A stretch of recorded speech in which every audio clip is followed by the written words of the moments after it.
요즘 젊은이들 가운데서 나이 잡수신 어른들께 평하는 얘기를 제가 들었습니다. 좋게 존경하는 표현으로는 어르신하고 표현을 합니다. 근데 그 다음 표현은 무슨 표현인가 하니 노인네라는 표현을 합니다. 그 다음에 마지막 세 번째는 늙은이라고 표현을 합니다. 근데 그 표현하는 그 단어가 그들의 말하는 사람의 마음을, 어른들을 대하는 마음을 그대로 표현하고 있습니다. 제가 유튜브를 보는 가운데서 의미 있는 그런 내용이 있어서 잠깐 소개합니다. 노인이 많으면 사회가 병약해지나 어른이 많으면 사회가 윤택해진다. 노인은 나이를 날려보내는 사람이고 어른은 나이를 먹을수록 성숙해지는 사람이다. 노인은 머리만 커지는 사람이고 어른은 마음이 커진 사람이다. 노인은 더 이상 배우려 하지 않는 사람이고 어른은 어린 사람에게도 배우려고 하는 사람이다. 노인은 아직도 채우려 하지만 어른은 비우고 나눠주는 사람이다. 노인은 자기만 알지만 어른은 이웃을 배려하는 사람이다. 노인은 나를 밟으면 가만두지 않겠다고 하는 사람이고 어른은 나를 밟고 올라서라고 하는 사람이다. 노인은 다른 사람과 나를 비교하지만 어른은 자신만의 아름다움을 찾는 사람이다. 노인은 겉모습이 늙어가는 것을 슬퍼하지만 어른은 속사람이 충만해지는 것을 즐거워하는 사람이다. 노인은 자기 생각과 고집을 버리지 않는 사람이고 어른은 상대방을 이해하고 아량을 베푸는 사람이다. 노인은 상대에게 잠섭하고 잘난 체하며 지배하려고 하는 사람인데 어른은 절제하며 알아도 모르는 채 하는 사람이다.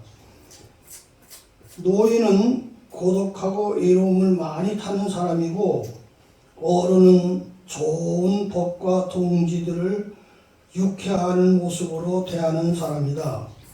노인은 이제 배울 것이 없어서 자기가 최고인 양 하는 사람이고 어른은 언제나 배워야 한다는 사람이다. 노인은 사용했던 물건을 아까워서 버리지 못하는 사람이고 어른은 그 물건들을 재활용할 줄 아는 사람이다. 노인은 공짜를 좋아하는 사람이고 어른은 은혜를 입으면 반드시 갚아야 한다고 생각하는 사람이다. 아멘. 저도 이걸 읽고 많이 마음에 와 닿는 것이 있었습니다. 봉독한 말씀의 내용을 잠깐 소개하자면 역사적으로 소개할 이런 내용입니다. 다윗의 아들이 19명인데 그 중에 셋째 아들 압살롬이 쿠데타를 일으켰습니다. 그래가지고 왕 다윗을 궁궐에서 몰아내게 됐습니다. 다윗은 다급한 나머지 충신들과 함께 도망을 가가지고서 요단강을 건너 지금의 요르단, 그때 당시에는 암몬 족속들이 사는 그 땅으로 피신을 했습니다.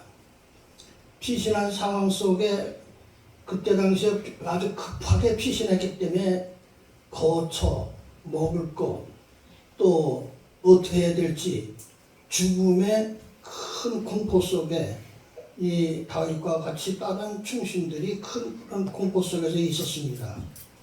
근데 거기에 바르실레라고 하는 큰 부자 사람이 있었습니다. 봉독한 말씀 보니까 연세가 80세라고 그랬는데 많이 늙었다고 하십니다.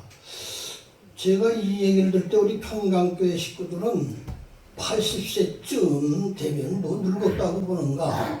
그렇죠? 그렇게 생각할 수 있는데 어쨌든 이분은 성경에 많이 늙은 사람이라고 표현됐습니다. 근데 이분이 늙었지만은 그 왕이 큰 고통을 당하는 걸 보고 그냥 있을 수가 없어서 자기가 가지고 있는 최대한의 자료를 가지고 여기 공부할 말씀에 보니까 다윗을 그 무리와 함께 공개를 했다고 했습니다.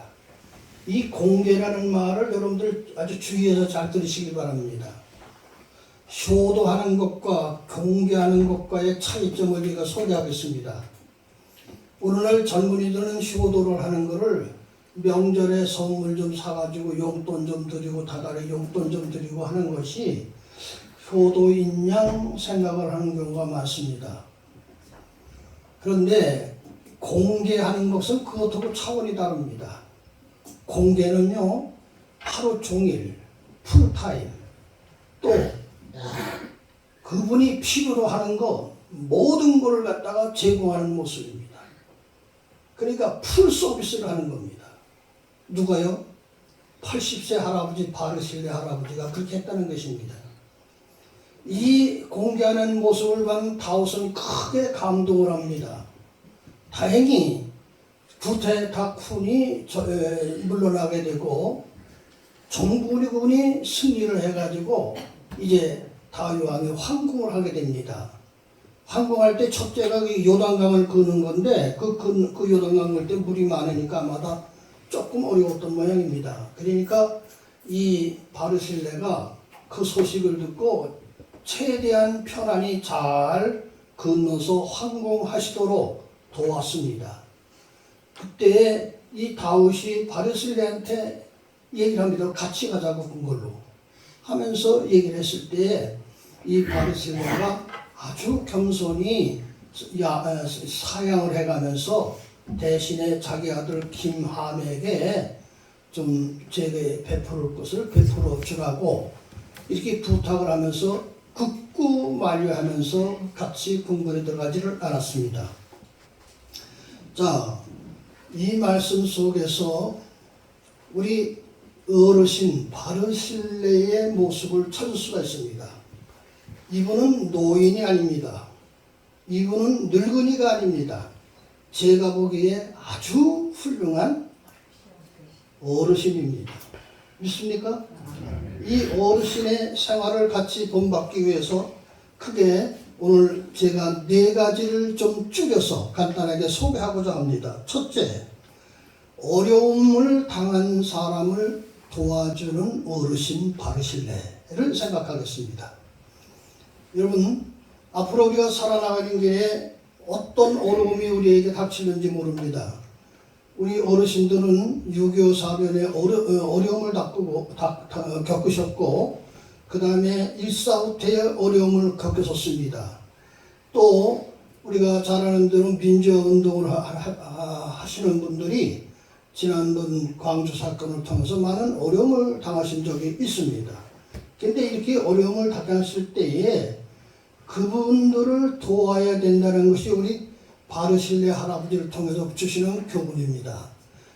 잘되고 평안한 사람들, 부자들, 걱정 없는 자를 도와주는 건 별로 의미가 없어요. 하나님 별로 기뻐 안 하십니다. 그러나 어려움을 당한 사람들을 도와주는 걸 하나님은 적극 우리에게 부탁합니다. 그래서 우리가 잘 아는 대로 선한 사마리아 비유가 나옵니다. 그 비유를 보면은 한 사람이 여리고로 내려가다가 강도를 만났습니다. 그래가지고 큰 위기에 처해 있었습니다. 맞고 그냥 그래가지고. 근데 죄송한 얘기지만은 당시에 제사장이 거기를 지나갔다는 겁니다. 예면했어요. 그 신는 소리 안 들었어요. 그 다음에 레윈이 거기 지나갔다는 겁니다. 아마 요즘으로 얘기하면 교회에 재직쯤 되시는 분들입니다.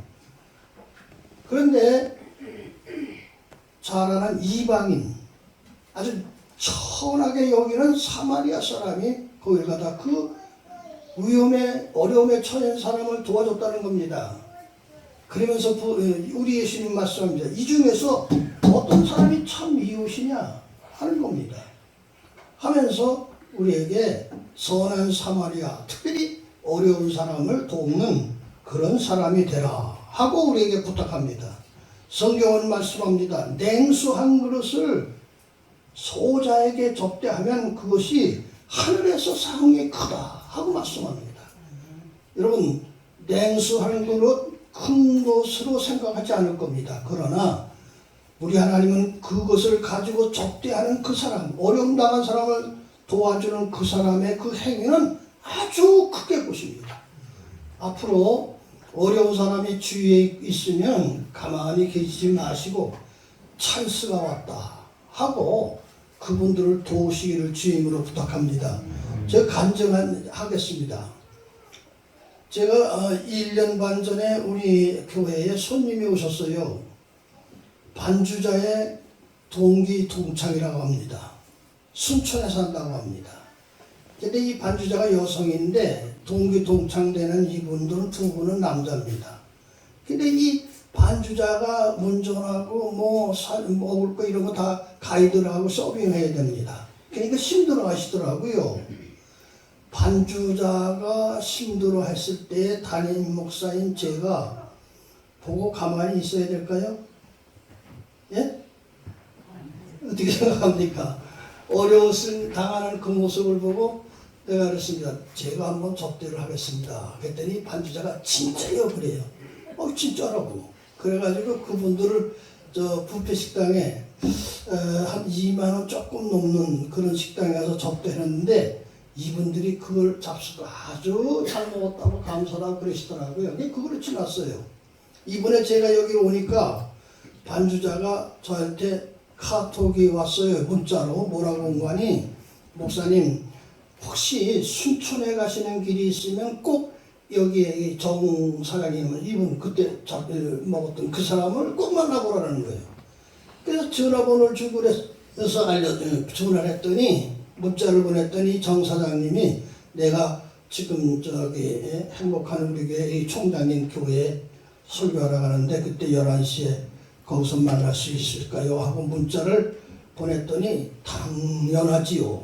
그렇게 해답이 왔어요. 그래서 거기서 예배를 마치고 나서 이제 이분이 저보고 하는 얘기가 순천에 오셨으니까 뭐 어디 원하시는 게 뭡니까? 그러게 제가 그랬습니다. 뭐 시간도 별로 없고 그러니까 저 순천에 마침 꽃박람회인데 거기 구경을 좀 시켜달라고 했어요. 그랬더니 잘됐다고 그러는데 그냥 자기가 차로 운전해가지고 거기 갔습니다. 뭐 입장권으로부터 시작해서 거기 가서 아이스크림 사주는 것까지 해서 다 자신의 일이 제공하더니 이분이 하시는 목사님이 아까 이왕 오셨는데 그 전에 제가 얼마 전까만이라도 매장을 하나 했습니다. 그 매장이 뭐냐 했더니 노스페이스라고 하는 그 옷 그거 아세요? 여기도 메이커를 하시네. 그런데 그걸 했는데 지금 얼마 전에 조카에게 넘겨줬는데 운영권을 거기를 한번 구경 가자고 그랬어요. 그래서 한번 구경 가자고 갔습니다. 그랬더니 이분이 말입니다. 어떤 게 마음에 듭니까? 그래서 나는 저걸 했더니 우리 집사람이 저게 마음에 든다. 뭐 이래가지고 막 이래가지고 주셔서 뭐 입어보라고 써보라고 짜고 그러더니 주섬주섬 주워가지고 줘서 보더니 나중에 보니까 아야 그냥 뚜껑으로부터 시작해서 발사계까지 그냥 이렇게 해서 주더라고요. 그래서 이거 좀 팔아달라는 말인가 보다 생각하고 카드를 내놨더니 이게 무슨 얘기냐고 이러면서 본인이 다 지불하더라고요. 그래서 이게 얼마짜린가 하고서 야정에 그 집에 저기 숙소에 가져와서 써봤어요. 그랬더니 글쎄 60만 원이 넘더라고요. 우리 집사람 거 말고 질 것만. 그래가지고 그만 너무 그냥 사랑을 크게 받아가지고 근데 하나님이 저에게 진리를 가르쳐 주세요. 무슨 진리를 가르치는 거 아니? 심으면 미니멈 30배 2만 원에서 뭐요?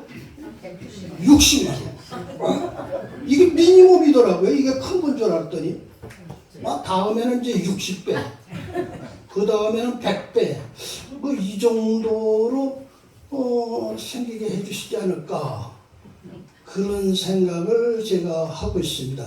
그렇게 될 줄로 믿습니다. 할렐루야. 어쨌든 그런 축복이 지금도 하나님은 우리에게 역사하셔서 이런 축복을 주신다는 사실을 아시고 로마서 12장 13절에 이런 부탁을 하십니다. 성도들의 쓸 것을 공급하며 손 대접하기를 힘쓰라. 뭐 알아요? 힘을 쓰랍니다. 뭘 써요? 힘을 다른 데 쓰지 말고요. 손 대접하는데 힘을 쓰라는 겁니다. 믿습니까? 나이 잡수면 힘이 점점 발끝에서부터 시작해가지고 어디까지 오는 거 아니? 여기까지 올라온답니다. 그랬다가 나중에는 여기까지 올라오고 그 다음에는 끊어지면 그냥 꼬르륵 한답니다. 근데 문제는 연세가 많으시면은 깨딱 잘못하면 여기까지만 하지 이 힘쓰라고 하는 이 힘을 제대로 쓰지 못하고 있어요. 우리 평강교회 식구들 손대접하기를 힘써서 하나님께 큰 복받는 어르신 바르실레 할아버지가 되시기를 주임으로 축원합니다. 아멘. 어떤 시어머니가 며느리가 집에 어쩌다가 왔는데 이 며느리가 늦잠을 잘까요? 아니면 일찍 일어날까요? 예? 요새 며느리들 콧대가 셀까요? 안 셀까요? 세요. 시어머니가 일어나서 사실 잠도 없고 그러니까 밥 식사를 준비합니다. 근데 이분이 속이 상한 거예요. 그전엔 나는 시집살이 가면서 시어머니 시부모에서 그러는데 이렇게 접대는데 이 젊은 여자에다 저거 집이 며느리 이게 그냥 이렇게 늦잠을 자는가. 그래가지고 화가 나서 아이고 이래가지고 싸울 수는 없고 내 팔자 이러면서 내 팔자 타령을 했습니다. 근데 손대접하기를 힘쓰는 우리 평강교회 식구들은요 그냥 그런 거 하실 때 하나님 감사합니다. 그저 내가 힘써서 며느리 공개할 수 있게 해주신 거 감사합니다. 몸져 두르놓으면 그것도 못할 건데 이 정도로 움직여야 되니 하나님 감사합니다 하시면 하나님께 복이 될 줄로 믿습니다. 어르신이 됩니다. 존경받아요. 하나님께 사랑받아요. 할렐루야. 아멘. 두 번째로 자신의 한계를 아시는 어르신입니다. 바르실레. 임금님 내가 나이 80세인데 여기 자기의 한계를 35절에 이렇게 말합니다. 분전일력이 흐리고 좋고 흉한 것을 모릅니다. 나이가 많아서. 그리고 음식 맛을 잘 알 수가 없습니다. 내가 궁궐에 가서 아무리 좋은 음식을 나에게 해준다 하더라도 그 맛이 쓴지 단지 옛날에 젊었을 때 맛있게 먹던 거 그것만 생각나지 그런 거 별로 맛있지 않습니다. 또 노래하는 남자 여자의 소리 파티를 많이 할 텐데 궁궐에서 그 사람들하고 같이 흔들고 같이 노래를 부르고 같이 즐거워할 수가 없습니다. 흥이 나진 않습니다. 이렇게 얘기를 합니다. 그 다음에 좋은 왕께 누를 끼쳐서는 아니 되지 않습니까? 내가 이런 신세에 지금 나이가 먹었는데 임금님 나를 들고 가가지고서 거기서 여기 성경에 보니까 내가 공개하겠습니다. 임금이 그럽니다. 공개한대요. 낮이고 밤이고 불편한 거 하나도 없이 앞으로 치매가 걸려가지고 대병 싸더라도 그냥 다 할 테니까 가시자는 겁니다. 누가요? 왕이. 그런데 이걸 딱 알면서 아닙니다. 난 내 자신이 그렇게 할 사람이 아닙니다. 웬만한 어르신이 아니고 조금 춤이 낮은 사람은 수지 맞았다. 이게 나를 무시하고 저 전주에 사는 어떤 그 친구 늙은이 잘됐다. 거기 가가지고 거기 박사장 나 여기 왔는데 말이야 한번 구경하러 와. 이런 식으로 자가용 보낼 테니까 와. 이런 식으로 해가면서 아마 초청하고 막 의시되고 그랬을 거예요. 그런데 나는 그럴 집지가 아니야 지금. 여러분 내 자신을 지금 잘 살필 줄 아는 지혜의 성도가 되시길 바랍니다. 그분이 어르신이요. 그분이 존경받아.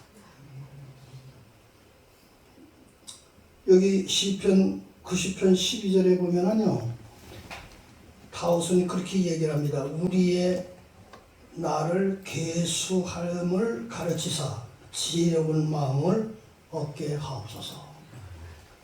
내 위치, 내 자신, 이걸 확실히 알아가지고 행동하면서 겸손하게 사는 어르신 되시기를 바랍니다.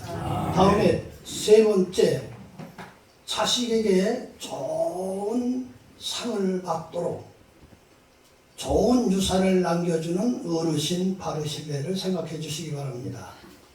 여기 공독하는 말씀에 보니까 그 아들 이름이 미스터 김이요, 김함. 근데 이 분이 아들에게 좀 해달라고 부탁을 합니다. 왕은 뭐라고 얘기를 합니까? 예, 부탁한 거 하나도 빠짐없이 다 아들에게 해드리겠습니다. 그래서 성경에 보면 에레미야 41장 17절에 보면 게롯 기팜이라는 땅이 있습니다. 지역이 이렇게 있는데 베들레헴 곁에 있습니다. 그것이 그 기팜에게 임금의 하사한 땅이 아닌가 그렇게 해석을 합니다. 신학자들은. 뿐만 아니라 열왕기상 2장 7절에 보면 다윗이 죽을 때쯤 됐을 때에 그 솔로몬 임금에게 부탁을 합니다. 너는 꼭 바르실레 그 후손들에게 아주 잘해주고 극진히, 역성경에 극진히 대우해주라 하고 따라합니다. 극진히 대접해라. 이거 임금이 죽기 전에 유언하는 내용입니다. 자식에게 얼마나 좋은 유산을 줬습니까? 얼마나 복된 유산을 줬습니까? 우리 성도님들 한번 생각해 보겠습니다. 나는 지금 자식에게 무슨 재산을 줄 것인가? 무슨 유산을 줄 것인가? 한번 생각해 보세요. 저는 체험했습니다. 무슨 체험을 했나요? 제가 아들 3형제인데 막내가 아주 공부하기를 싫어합니다. 첫째, 둘째는 공부를 잘해서 LA에서는 최고의 대학을 들어갔는데 이 녀석은 고등학교 다닐 때도 괜시히 어렵게 고등학교를 졸업했어요. 점수 갱지냐. 공부 그냥 책만 보면 머리가 빼겨지는 것 같다는데 뭐 그래가지고 공부를 안 해가지고 있어서 속을 상했는데 이제 너 그럼 뭐 할 거냐 했더니 돈 번대요. 그래가지고 이렇게 했는데 이 녀석이 이제 신앙만큼은 좀 아주 특별해요. 어려서 조금 돈을 벌려면 세운 데는 그냥 첫 열매 무조건 다 싹 맞아. 11조 말할 것도 없고 성경금 말할 것도 없고 아주 철도 주일 지키는 거 말할 것도 아주 철도. 그래서 그냥 그런 데 생활하더니 이 녀석이 39에 가서 결혼합니다. 늦게 결혼하게 되는데 LA에서도 여기도 마찬가지면 남자들 처녀하고 결혼하기 힘들어요. 그 중에 또 예쁜 처녀하고 결혼하기 쉬워요? 쉽죠? 쉽잖아요. 쉽습니까? 힘들어요. 근데 보니까 저도 예뻐하고 우리 와이프도 예뻐하고 자기도 예뻐하고 그런 아가씨하고 결혼하게 되고 지금부터 2년 전에 오레곤 저기 LA에서 오레곤은 좀 북쪽으로 올라가는 도시인데 조그만 도시예요. 거기 가지고 거기에서 자기가 말하자면 주정부에서 운영하는 철도청 거기에 들어간다는 거예요. 그거 들어가라고 와이프 갔다 오도 좋다는 거예요. 그래가지고 이제 거기 들어갔는데 1년 만에 처음에는 임시 직원 됐고 1년 만에 정직원이 됐어요. 그래가지고 아주 복되게 길을 열려 얼마나 마음 편하고 좋은지 몰라요. 그런데 이 자식이 이 막내가 어떤 신앙이 있느냐, 결혼을 지금부터 6년 전에 했는데 결혼하자마자 제가 그랬습니다. 붙잡아놓고 야 지금 이거 살고 있는 집 너 줄 거다. 내가 그랬더니 이 녀석이 하는 얘기가 그걸 왜 나를 줍니까? 형님 둘이 있는데. 그래서 그걸 거부하더라고요. 그래서 이게 진심인가 진심이 아닌가. 결혼한 와이프 며느리에게 내가 그랬습니다. 야 이거 너 줄 거다. 너 줄 거다 했더니 저기 얘기는 들었는데요. 그 형님들 있고 그런데 왜 우리가 이걸 받아요? 그러더라고요. 그래서 이거 어떻게 해야 되는가? 아주 반가워하고 좋아할 줄 알았어요, 저는. 근데 이게 뭐 껄쩍지근하게 얘기하더라고요. 그래서 한 달 후에 제가 다시 한번 그 막내를 붙잡아놓고, 야, 이거 뭐야, 지금 그거 한 200만 불 이렇게 돼요. 그거 아주 굉장히 가치가 있는 거거든요. 근데 이 녀석이 제가 또 준다 그랬더니 정색을 해가면서 이러더라고요. 아버지, 저를 깔보지 마십시오. 내가 이래봬도요 자신 있게 잘 살 수 있습니다. 이러면서 얘기를 하는 거예요. 그러면서 왜 자신 있게 잘 살 수 있는 나에게 왜 이걸 좀 앞으로 아버지가 이걸 팔아가지고 선교를 하든지 놀러 다니든지 뭐 그건 전혀 상관하지 않겠습니다. 이래가면서 막내가 얘기를 하더라고요.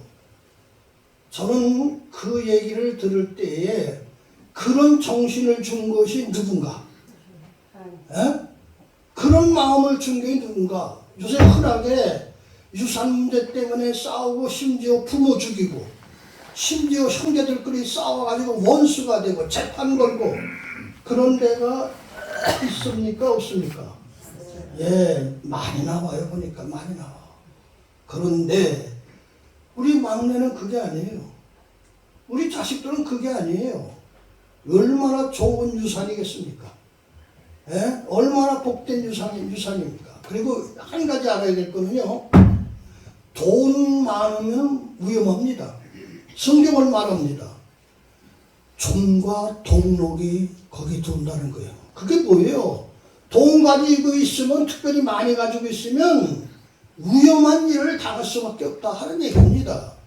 그렇기 때문에 돈 줘가지고 재산 줘가지고 자식들 줘가지고 앞으로 훌륭하게 복되게 고생 안 하고 살겠다는 생각 버리시고 우리 성경 말씀대로 하나님 믿으면 천대까지 복을 주신다.